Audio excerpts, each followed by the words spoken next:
Welcome to the deep dive. Today we are wrestling with, well, probably the defining technological force of our generation, social media. Mm, Now, you sent over a really crucial document. It's titled Social Media, Peril and Promise. right. And the subtitle is key too. Balancing benefits and dangers in the age of social media. Exactly. And that subtitle, I think, it gives us our mission for this deep dive. What's fascinating here is that the author didn't send us down a rabbit hole of, technical specs or algorithm changes. No. They handed us the foundational blueprint. So our job is to really understand that central tension. The duality. Yes, the duality, the idea that social media isn't just one thing, and that, the informed user has to learn how to live in that space between the promise and the peril. Okay, so let's unpack that. Our goal here isn't a simple thumbs up or thumbs down. Not at all. The source title itself, it demands something more mature. It demands balancing. And that tells us two things right away. One, the benefits are just too big to ignore. And two, the dangers are too severe to just, passively consume. Absolutely. The tension isn't just theoretical, it's operational. I mean, if the negative side was just drawbacks, they might have called it challenges. Yeah. But by using the word peril, they're elevating the risk to something substantial, systemic maybe, or psychological. And on the other side, promise. That's not a guarantee. No, it implies an unfulfilled good, a deep, constructive potential that's just waiting to be tapped. We have to look at what specific facts underpin both of those powerful ideas. That sets the stage perfectly. Yeah. So let's start with the upside. Let's start with the promise, the specific benefits the source material must have been getting at. Okay. When we talk about promise, we're talking about what? Growth, connection. I think the initial promise and what the source is likely emphasizing is just the demolition of the old gatekeepers. The gatekeepers, Yeah. so like traditional media outlets, big publishers. Exactly. Think about the democratization of information. Before, the media flow was so centralized, newspapers, broadcast news. Right. The benefit here is this kind of radical access and equality of voice. That's huge. I mean, that means an artist in a remote village or an activist facing censorship or even a niche researcher. They can suddenly get access to a global audience. They can bypass the need for, corporate approval or expensive infrastructure. That power is the absolute core of the promise. Yeah. And we see it in this concept the source would probably call decentralized organizing. Okay. Just consider global movements that can come together around a single idea in, a matter of hours. Right. Or even local communities building real social connection where, physical distance makes it impossible otherwise. The benefit is collective action and connection, but at a scale we've never seen before. But I wonder, is that promise a little fragile? I mean, does the source suggest these benefits are guaranteed, or do they require work? That's a critical distinction. Because connecting with people, organizing a movement, that takes real deliberate effort. It doesn't just happen because you have an account. You're right. The source's framing of promise implies potential, not certainty. The benefit is the tool of instant communication. But using it is another thing. But realizing that promise, using it for true learning or community support, that requires the user to have digital literacy. Yep. And intention. So the source would probably highlight things like, personalized learning groups or targeted support networks for rare diseases? Exactly, showing how people can leverage network effects to actually optimize their lives. Okay, so on the benefit side, the nuggets we're pulling are bypassing information gatekeepers, facilitating global organization and collective action. Right. And allowing for these niche communities that were just impossible before. Yeah. That is a truly compelling promise. And those benefits are so powerful. They're the gravity that keeps us all logging in. Even when we know the squall clouds are gathering. Yeah, even then. And that's the perfect pivot point, because now we have to flip the coin and look at those storm clouds, the peril side. Right. The source explicitly calls it dangers. These are just minor inconveniences. So where does the source argue that all this constructive potential, turns destructive? What's so fascinating is how the very mechanisms that create the promise are the same things that amplify the peril.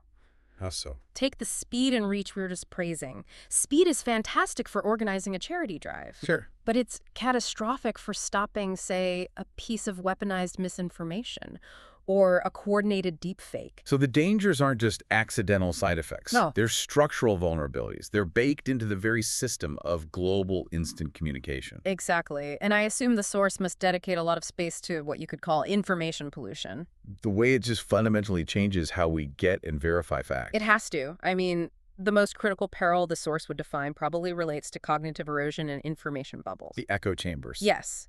We're given this unprecedented access, but the algorithms, they often prioritize engagement over accuracy, And that just solidifies our biases. which leads to radical polarization, this fracturing of a shared reality. And that has severe civic consequences. And that's just the civic risks.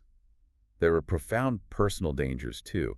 I'm sure the source would have covered the psychological impact. Oh, absolutely. The constant performance, the curated perfection you see everywhere, the comparison culture, that has to be listed as a major peril. It is. The peril includes the internalization of a filtered reality. I mean, studies, which the source would surely reference, show this constant comparison contributes to anxiety, depression, A decline in self-worth. especially among younger users. And then there's the dopamine-driven architecture itself. It's designed for engagement, which is, a nice way of saying potential addiction. So the tool that was designed for connection actually ends up making a lot of users feel more isolated, more inadequate. It's a profound paradox. What about the unseen dangers? The material mentioned dangers in the age of social media. That phrasing suggests threats that are maybe systemic or invisible to the average person. That speaks directly to the inherent security and privacy dangers. The peril has to include the passive surveillance economy Data mining, targeted manipulation. and the very real threat of massive data breaches. These are structural risks we accept, often without thinking, just by logging in. So if the promise is the democratization of our voice, The peril is the monetization and control of that voice by a few powerful, centralized companies. it really sounds like the peril side of the source is dedicated to outlining threats that require a level of defense, of vigilance that most people just don't instinctively use. I think that's right. We have deepfakes and information warfare, psychological addiction and comparison stress, and large-scale data vulnerability. It's pretty clear the authors use the term peril to emphasize that these risks aren't passive, they're active destructive forces. And they require active resistance. Exactly. The source is essentially warning the reader. You cannot get the benefit of the utility without being exposed to the jeopardy. Okay, so we've established these two incredibly powerful divergent forces.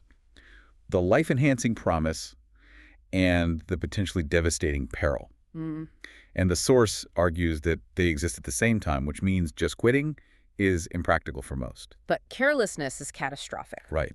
Which brings us to the core thesis, the imperative of balancing benefits and dangers. And if you look at the source's framing, it strongly suggests that the default state of engaging with social media is imbalance. If you do nothing, the scale tips. It tips toward the peril. So what does this idea of balancing actually look like in practice, according to the source material? It sounds less like a one-time fix and more like an ongoing strategy. That's the essential insight. The source is arguing against passive consumption.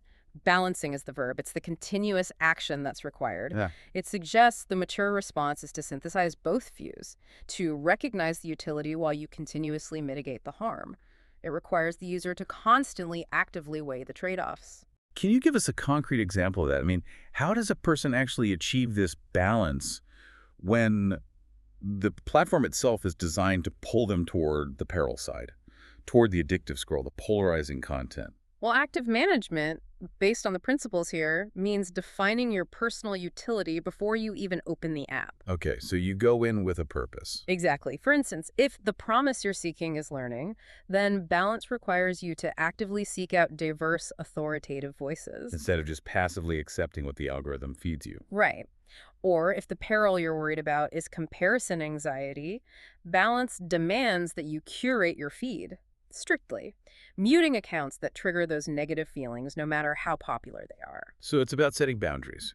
The source is basically saying that the user has to become their own editor, their own gatekeeper. It's ironic, isn't it? Yeah, the whole benefit was getting rid of gatekeepers. And now you have to build your own personal filter to survive it. The authors are saying that true freedom in the age of social media comes not from total access. But from selective engagement. Precisely. And if we connect this back to the bigger picture, balancing requires cognitive effort. It means fact-checking, self-regulating your usage time, and critically assessing the source and the intent of what you're consuming. The source material is essentially a roadmap for digital maturity. So if the problem is the failure to balance, the solution the source is proposing is just the relentless application of critical thought. To every single interaction. It's a commitment. The informed individual has to manage that tension, recognizing that the effort is really the price of admission to get the benefits. Which raises an important question the source sort of asks implicitly. Which is, If the platforms are designed to resist this kind of management, I mean, if they profit from our imbalance, is balancing just an individual responsibility? Or does it require systemic change? does the source take a side? The authors don't really get into that political question, but they firmly place the initial burden of awareness and management on the user. The source is telling us. Social media is not one thing. It's not monolithic. It contains this powerful, beneficial promise and these severe active threats, the peril. Mm-hmm. And your job, as the user, is to commit to actively navigating that central tension every single day. It completely reframes the relationship. It moves you from being a passive user to being a strategic manager. Right. By understanding the structural argument of the source peril, promise, and the need for balance, you're now equipped to approach this technology not as a consumer, but as an active manager of your own digital well-being. And that is the essential insight from this foundational material. It gives us a framework for all future discussions on this topic, and maybe more importantly, for your own daily practice. Absolutely. We've looked at the simultaneous existence of these dual forces and confirmed that the source's key takeaway is that need for active management. So if the source demands this constant active response, this balancing act, that leads to a pretty profound final thought. It does. We circle right back to the main theme, balancing benefits and dangers. The source demands we find this equilibrium, but is balance a fixed state that you achieve, like a perfect pose, and then just maintain it effortlessly? Or when you consider the constant algorithmic shifts and the relentless drive for engagement, is it a dynamic, ongoing process? A continuous, necessary recalibration we have to commit to every single time we log on? The source's framing suggests it's the latter. It has to be. Constant effort, constant adjustment. And that requirement for perpetual, attentive effort, that is the essential and often exhausting challenge presented by life in the age of social media. A challenge that requires commitment and awareness. Thank you for helping us dive deep into the very structure and substance of that modern tension. Keep reflecting on that required balance in your own digital life, and we will catch you next time for the deep dive.